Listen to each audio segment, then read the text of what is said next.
3, 2, 1. Greetings, Frisbee enthusiast. No. Try it again. Come on. Salutations.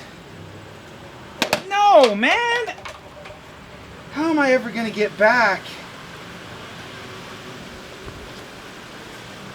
Nate, get a hold of yourself. The fans need us, man. Take a polo, put it on, it's time. Oh, okay.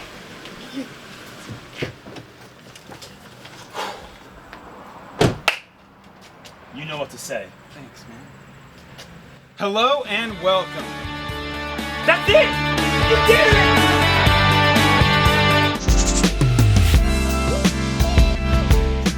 Hello and welcome to third round coverage. We've got the Chase Card at the Ledgestone Insurance Open presented by Discraft. We are back. BigSexy commentary here with you again and excited to be here. Woo! BigSexy, ladies and gentlemen. Man, what a card. Nikko Locastro, Michael Johansen, Ezra Robinson, who's a new name for me, and the lefty Reid Frescura, who played a really high 8-down second round to be on this Chase Card.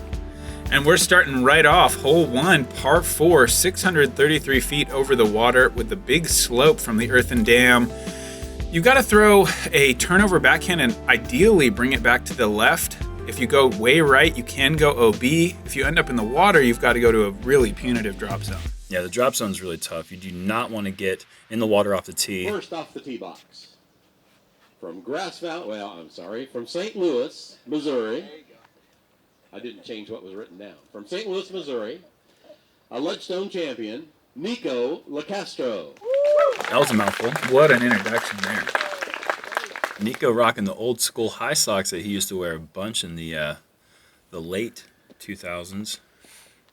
He told me that he does live in Grass Valley now, but I was playing Get with him in the first round, and he's like, it just doesn't feel right when they say that. I need to make him change it back to St. Louis. Home is where the heart is, man. And he's going with the perfect shot here. Ripping it over, hyzer and back, down the hill, gaining distance that whole time, and that's the perfect spot. Next off the tee on the Chase Card. From Denver, North Carolina, Michael Johansen. Denver, North Carolina is just outside Charlotte. We claim him in the CDGC. As you should. Hippie boy, not known for coming out on tour that much, especially on courses that are big, open, with a lot of out of bounds. Obviously, he is a woods marksman, genius, masterpiece, wizard, whatever you want to call it. Can get really hot with the putter, but he's in his element in the woods. But and from it's nice to see him playing though. Yeah, he told me he's been on the road about 6 weeks. Yeah, it's cool to see him get outside North Carolina because, I mean, he probably has 100 wins in North Carolina. It's time to start diversifying those W's. I heard this guy's 16. Okay, well, that might explain why I have not seen him play yet. But that's a nice hit there. That's exactly what you're looking for off the tee. You really haven't got enough power to go long on this hole on hyzer. You can crush it out of bounds if you get it turned over. Card from Holland, Michigan, Reid Frescura. Oh, yeah. You can go out of bounds hyzer as a lefty, though, because that road does cut in on the right side. Hard to do, though, because it really takes that turnover glide, I think. Okay. Like, if it's hyzering down, I think it's gonna find the ground before it gets to that OB. But we'll see. Yeah. I've never been a lefty before, so I can't necessarily account for what they're dealing with here. I've thrown many a forehand off this tee, so I kind of can account for it. And even when you think it's bad, it usually stays in bounds. Yeah, and you have a lot more space than that, so I'm sure that was a bit of a pucker effect there for Reid, but he is safe on the inside slope, which will allow a straight approach. It's kind of better than going all the way down the hill from the left-handed perspective, I think, because you can kind of stay even. It takes so much distance out of the second shot when you stay up high. That will be a tough putt, though. Yeah, he's got some foliage there between him and the basket, and he's within 10 feet total between two shots of the out-of-bounds line on hole 1. That's playing it pretty scary. That's a nice shot from Ezra. MJ should make quick work of this. Yeah, right up the hill. If he's got an open look, guaranteed he's going with his ESP Banger GTs. He's been throwing those things for a long time. Really comfortable with that disc. And Nikko is up there for his look at birdie. And Reid, guess it wasn't that bad. No, not bad at all. Sweet birdie.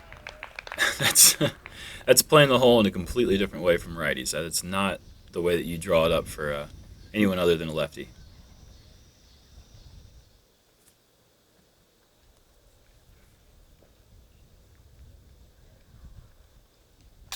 I think this is it's a fair starting hole. I think that, it's a hole that you would like to get a birdie on every time, but, the tee shot has a pucker effect for sure. Absolutely.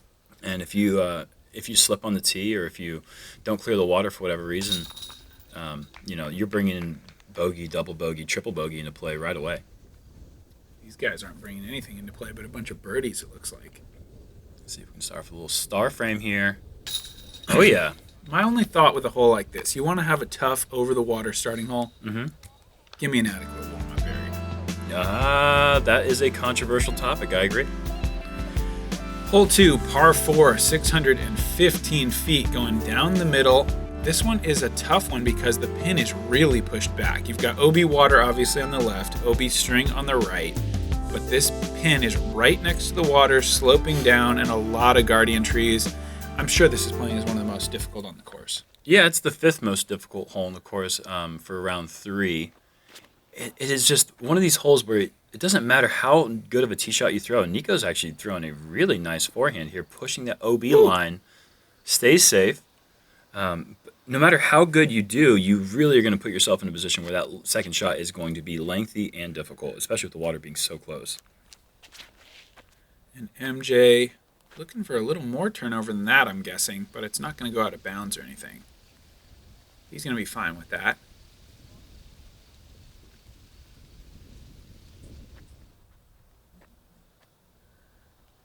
Ezra went to the Nikko sock store before the round. That is a popular store these days. Nikko, I'd like in the bush. I'd like for you to maybe give a pair of these socks to Nate and I. I'd like to try those myself. Yeah, or at least maybe like a discount code. Yeah. Whoa, Reid going big. That's a typical shot there. Typical in the... Oh! Nice! And a typical result, too. Nothing unusual about that play at all. Yep. You always see just a huge spike hyzer off the roof of the shelter, roll it back inbounds. That's a very common play here. Yeah, and Ezra, positional play there, is going to leave himself tester range to get up and down for his par, but not a bad place to be. This is a real MJ type shot. Control the angles. This is looking a little scary, though. Yeah, but he's throwing the banger, so it doesn't have enough speed to get into the water. He's going to have about 35 feet left. And Nikko's got a great angle here. He's got to throw the turnover. Yeah, this is the ideal place to be off the tee. Tight to the right side, giving yourself the most fairway. This is looking good. Slide under the tree. Yeah. Oh, yes. Textbook execution there from Mr. Locastro. Very well done. And Reid with the typical starting play here. And he's throwing a nice one. Oh, yeah. That's Take advantage of hitting a house. When people say hit a house, they don't typically mean he got it. closer than most ever get. Yeah.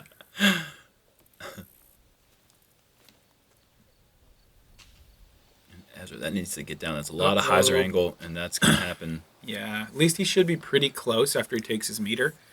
Should be able to get into the basket from there, but it will be a bogey. As a right-handed player from that distance there, you have to be wary of the hyzer putt fading towards the water's edge, though. So MJ gave it a little bit of hand hyzer to try to float it in, and good bid from that distance. Bogey save from Ezra. Nikko lining up a birdie look. Great start. Yeah, birdie on 2 definitely feels really solid. I mean, it takes, like I said, it doesn't matter really how big you go off the tee. It's going to require a very accurate second.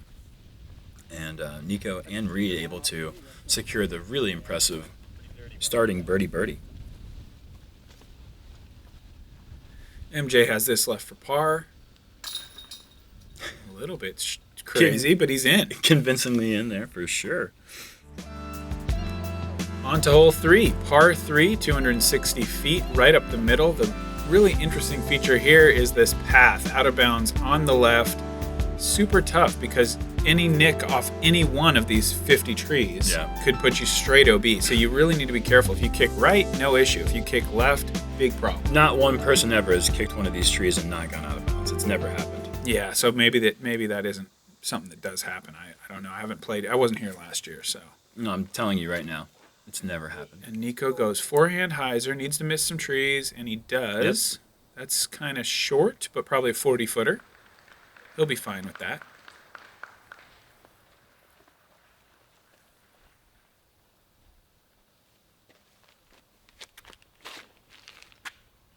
And Reid, you have to push this backside here. He And just ticks one, but parks it. See, that doesn't count as hitting a tree. Yeah.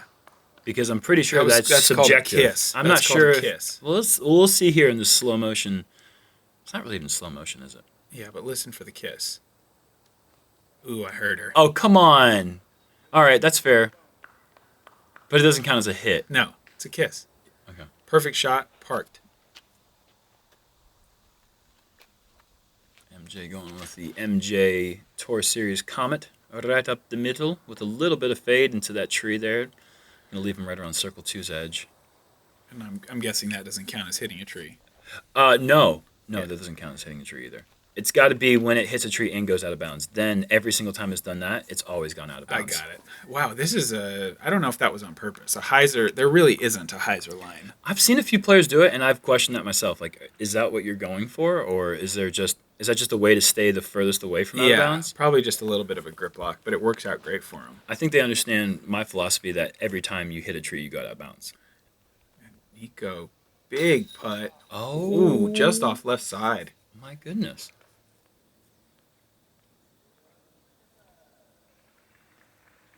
And Ezra. Solid. Yeah, taking advantage of, I don't want to say it was a good break. I don't really know, but got away with it and made the putt. We'll call it a good shot. Taking advantage of a good shot, making a birdie.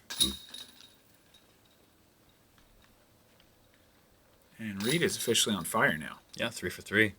Continuing that hot start from round 2. He was something like 7 down in the front 9 during round 2, or 6 or 7 down. Just incredible. The front 9 is so difficult. Amazing. Yeah. Hole 4, par 3, 423 feet, starting out flat and then going downhill. You've got a couple options here. Dead straight with a mid-range or putter, or kind of a slight hyzer as a righty, taking it out a little bit closer to the OB path. The tough thing here is you really need to park it. You cannot be running 45-footers here. The downhill elevated basket, I've seen a couple people putt OB already. I was curious if Reid would be going forehand here. It's just so difficult to throw a backhand turnover that can go down this hill and somehow avoid that late fade. OB was within 7 or 8 meters of the basket, so you don't have much space to really finish right at the pin at all, and it's just a really difficult thing to continue to turn. Ezra's going to show us the straight line. If this stays with a little bit of turn, it could be fantastic. It is holding on. It's going to be on the right side or left side edge, but not too far in, so it should be an easy up and down for him. I'm not sure how. Looks like he's. I think he's running that. Yeah. Okay. I mean, tough, scary run, but probably has to go for that. Yeah, I wasn't exactly sure where Mike, our catch cam guy, was there with that, but right there by the basket, that's a really nice shot from Ezra, and this is looking really pretty from Nikko as well. Keep your speed. There's the circle. Okay. 2 flags, so that's going to be a layup most likely. That's 70 feet. Mm-hmm. But yeah, as it goes down this steep hill, you really want to keep one just over that hillside. Anything higher usually fades out pretty early in that high grass off to the left. Here's MJ with his one hole to do MJ stuff. Yeah, really, this is it. Oh, no. Oh, we missed it. I thought it got farther down. Yeah, that looked like a really nice tee shot there, but there are a few trees up at the top that it can hit. Tee shots like that can hit, and it looks like that's probably what MJ did there. Yeah, so these are going to be some layups. These guys just want to get close. You do need to be a bit careful, though, because it can get up and roll if you get a little bit too lazy with your angles. Nikko going to lay up as well, smartly. I'm actually surprised to see the number of twos. We do have a huge field. I mean, 170-something players, 176 competitors, but only 13% of the field was able to take twos, and Ezra's one of them. Nice. Let's see that again. Great putt from the woods edge. That's a really good place to make the drive, though, because you get in there really safe, no chance of out of bounds, maybe get a chance to make the birdie. This kid's showing some skill here on our chase card. Not seeming to be affected by the pressure of being in a position in such a big tournament.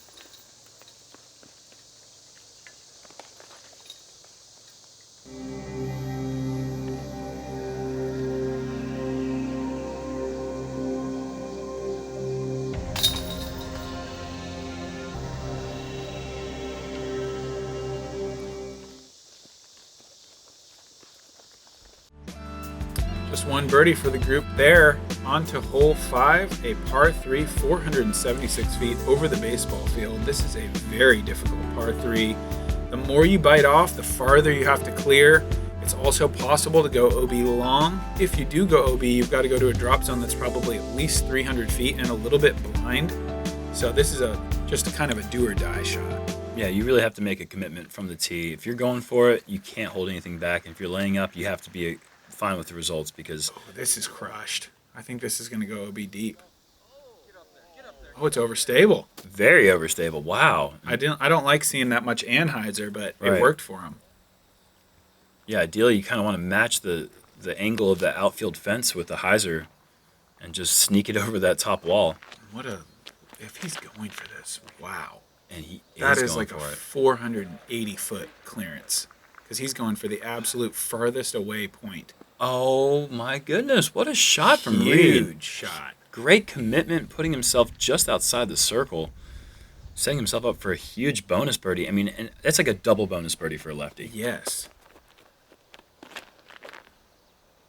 And Nikko, this is too tight, it looks like, for me, unless he's got enough distance to get over this fence. It's just not quite enough. It just needed to be a little bit further right to get over that wall.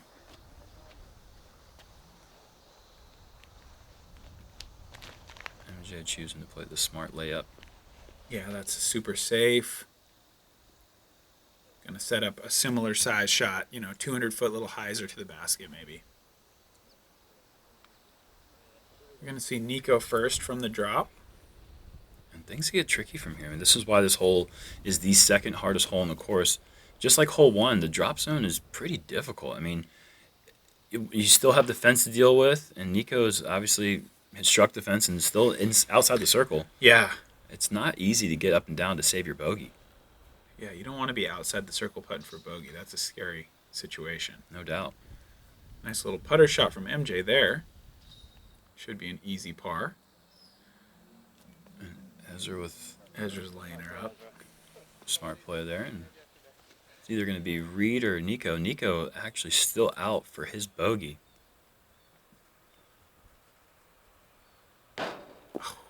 Good height. Just a little bit low, I suppose, and a little bit left. And Reid from 38 feet. Oh, wow. This guy is on fire, ladies and gentlemen. 3 down through 4. And the only hole he's missed is almost impossible for a lefty to birdie, I feel like. I mean, he is just... Oh, my God. Are you kidding me? Are you serious? What? Oh, my God. Oh, without warning, that's brutal. That is brutal. Man, What are we supposed to do with that? I'm sorry. give me a minute here. I was going to say that there was only 6 twos in round 3. 3% of the field. Wow. And that takes him to 4 down through 5, doesn't it? Oh, 4 down through 5. 4 down through 5, not 3 down through 4. Yes, correct. The Flying V back in action. Eric Oakley at the front, I'm guessing. It's got to be. Hey, what is going on with disc golf coverage these days? Good Lord. Does Eric Oakley just wait around? Once he hears the drone, he just pops out. I would. He's always there. He's just always is there. He's got He is better always presence there. than I do. I would do the same thing. He's got a sense for timing, man. He definitely does. He must. Anyway, hole 6, par 4, 885 feet. This one is placement drive. I mean, it's a power drive, but really placement. You need to stay inbounds. Big hyzer is a great play. As a lefty, this is kind of setting up nice for him, at least on the first shot, because he can push over towards the basket. Second shot, not so much. Yeah, second shot's going to be really, really difficult. Better in the placement for the B pin now because it's a little bit further right on the green. Uh-oh. Ezra looks like he slipped a bit off the tee. That needs to get down. It is not. No, He's that's out a of bounds. big mistake. And that's actually kind of out of that range where you can attack the pin to save his par. Yes. So that's kind of instant bogey mistake there for Ezra. That's better for MJ. That's most likely a play for 4. Big hyzer, play another hyzer, and then an easy layup. Nikko's likely thinking about a 3. Yeah, he's kind of an aggressive player. Yeah. Do or die, Nikko Locastro. That's a decent looking tee shot. A little bit low, a little He's bit. not loving it. Yeah, a little bit too far left. It's going to put him out of position. You can still reach it from there, but it would take almost everything he has. And Nikko, pound for pound, probably top 5 longest throwers, pound for pound of all time. Yeah. I put him, Manabu Kajiyama, Paige Pierce. Yeah. Myself. Just kidding. Just kidding. And here is Ezra from the OB. That's a super aggressive play. I'm not sure this was a smart move. No, that was not. That has never really had a chance, and that's going to be... Wow. He's going to be throwing his 5th shot from the corner, which is still close to 400 feet from the pin. Yeah. And Nikko has definitely elected to lay up here, which is a very wise decision from the seasoned veteran. Uh-oh. And that is not the execution he was looking for. Wow. That's absolutely the worst thing you can do. Hang it out over that OB and not get back in bounds because you just lose all of your distance, and now you have to throw a similar shot with your second best disc. And Reid is pushing that right side fairway. I think he should be okay. Wow. Unreal. This guy is... He's shredding. He's CSI Miamiing it right now. He is. And this takes a lot of guts to throw another shot over out of bounds the whole way. You really don't have an option from this place. Yeah, you have to do it. But hopefully you can learn There from it your is. mistakes, and Nikko has seemed to make the adjustment.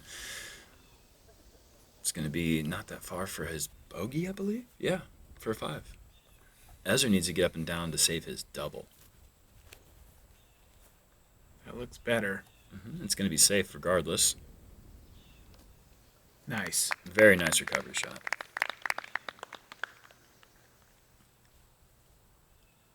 MJ, who's played this hole much safer, played the last 2 holes really safe, and it's the second and third hardest holes respectively on the course. So you're talking about, well, he's left himself a little bit of hair on the head,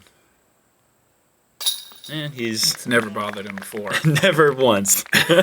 That's why he keeps the ponytail back there. It's a great putt. It's reserve hair.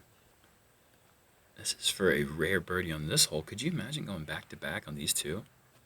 No, I can't even imagine it now. Yeah. But holy cow, that was really impressive 2 throws for a lefty to be there.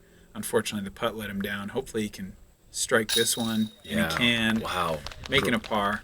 Great comebacker putt. It's just the ramps on these baskets, and all of them, anytime you see a disc hit the top of the basket and launch off, it just is such a scary feeling because you're coming back at best the same distance you just putted in front. Yeah. Nikko in for bogey after the OB mistake. I was about to say you have to be happy with bogey from that position, but then... A little bit of a guttural reaction there from Nikko. And Ezra has a different reaction there you have to be happy with that. Not that you're satisfied with the score, but...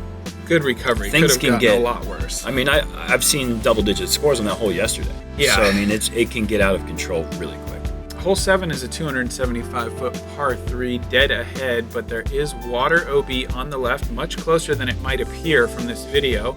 Also OB road on the right, though that is a little bit difficult to reach. You can easily kick into the water, though, off any one of these trees.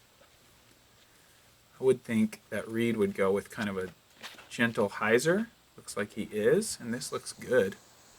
Wow, it's kind of crushed, though. Oh, good trees. Very nice tree. And we go from the second to the third hardest hole to the easiest hole in the course. A little bit of relief in the middle of this round here where you're maybe starting to feel the OBs pile up, missed putts, whatever else is going on. I'm surprised this one comes in easier than 11. Great shot from MJ there.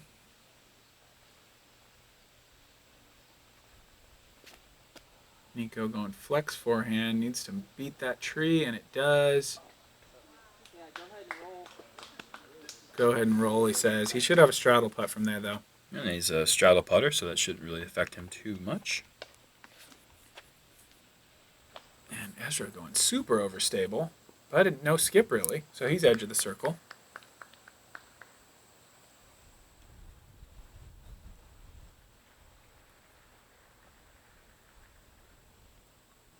Oh, man. Can be tough to get the power when you have to go to that super wide straddle.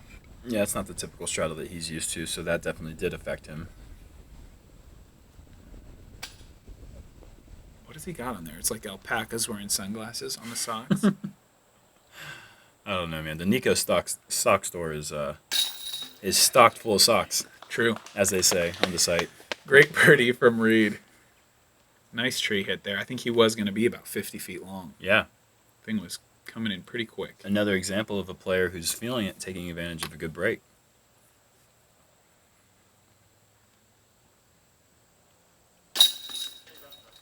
Ezra in for par.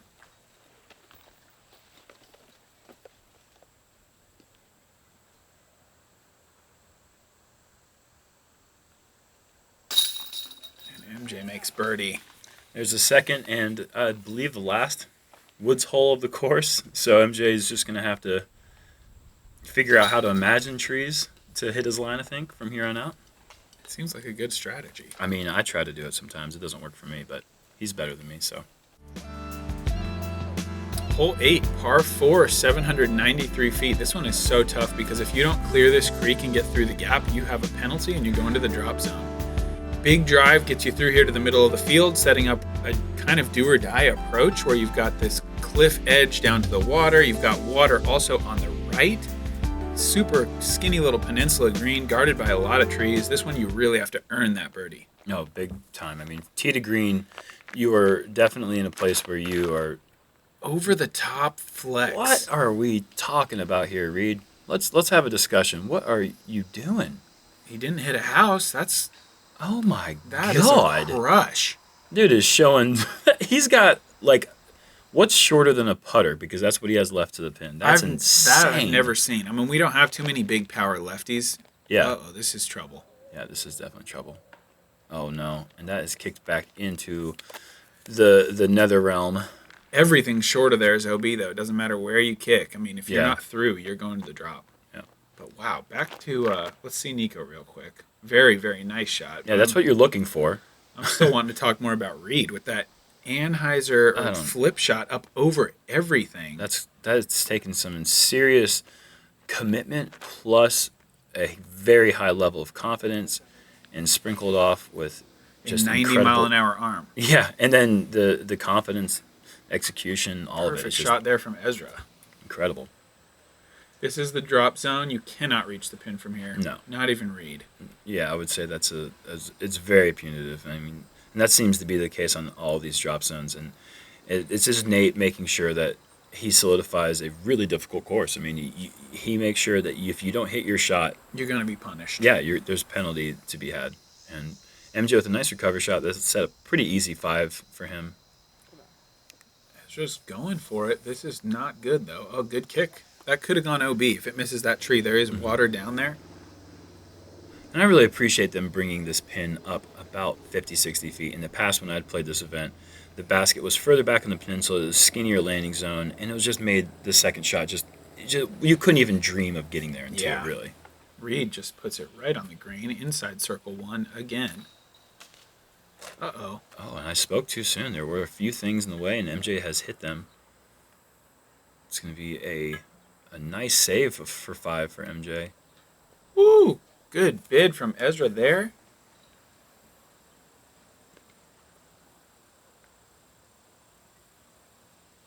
Sit. And it does. I mean, that was such an up and down putt, and even that was scary for Nikko. Oh, no. That's a big blunder there for Mr. Johansen. Yeah, not his best hole after the mistake from the drop zone, kind of compounding that with some more mistakes around the green. Reid making very few mistakes here. 6 down through 8. Yikes. And the glasses are on. They are. He won't get fooled again. It's always bright when you're a star. even in the shade. Nikko does not like it when you cheer when he doesn't do something good. That Yeah. really pisses him off. Yeah, it's like the number one thing. I would say I've noticed the same thing. If people start clapping and he's putting in a bogey putt or something, that does not make the guy happy. So just be careful. Yeah. He's not afraid to say something too. Yeah, When I played with him, he turned around and said, "Oh, it's a bogey. Okay, a 12-footer. I don't want to hear any claps or good putts."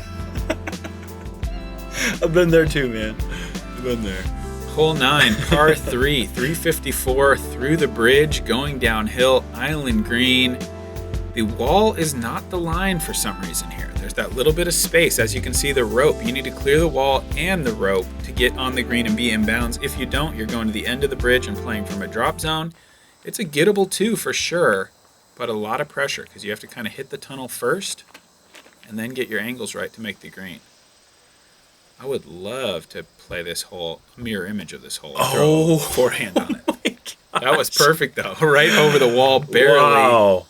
And he's in. Wow, what an awesome shot there. Actually, I go forehand on this hole. I do, too, but Okay. only because I'm scared. Yeah. If you're scared, go to church, as they say. And Nikko hits the wall. He's not going to be happy about that. The only saving grace there is that it's not like the wall kept him OB. Like, he wasn't going to make it regardless. I wish that wall were here in 2015 when my tee shot went into the basket, spit out, and rolled 15 feet to the right, out of bounds, ended up taking an 11 on the hole. I remember that. Yeah, I do too. I remember it enough to tell a story. Went from 12th place to 56th place in the second to last hole in the tournament. It was heartbreaking. And that's my story. There goes MJ. That's short. And these walls really, I mean, this grass doesn't skip. That didn't really have a chance of skipping in bounds had that wall not hit it. But, yeah, it's such a scary hole. Just there's something about that bridge. I mean, is this getting in? I don't think so. Oh, what? I mean to say, I think so. That is so fortunate. If he doesn't make it in there, he plays from the drop zone again. Wow. MJ with a much safer shot further left. Wow, Nikko just dodged a major bullet there. Yeah, I mean, proving me wrong. This grass does skip a little bit, but it's not very fast green. No. You hit this grass on the green, you're pretty much going to stay where you hit. Ezra leaves it low. He's disappointed in that effort. It does kind of play in the back of your mind the little walkout gap that your putter could just kind of sneak through. And MJ with another miss. Wow. Back-to-back double bogeys. Nikko limits it to a single bogey. And Reid is just running away from these guys. ran away from almost the field. I mean, he started maybe 7, 8, 9 strokes back of AJ Risley, who's just had an incredibly hot start. But one way to get back really fast? Shoot 7 down in the front 9. That's an insane score on this front. I would like to. I mean, I know that you could birdie all the holes, clearly. Yeah. But that's 3 strokes better than what I would consider the best front 9 you could have. Yeah, incredible. Look at all that green. Reid with a 24. No other player even at 30. Wow. Incredible start. Here we check in with the leaderboard. Reid has climbed all the way to second place through 9 holes. Man, we got to come back and join us for the back 9 action. This guy is on fire. Let's see if he keeps it going. The back 9, I think, is more attackable, so I expect a lot more green numbers. We'll see.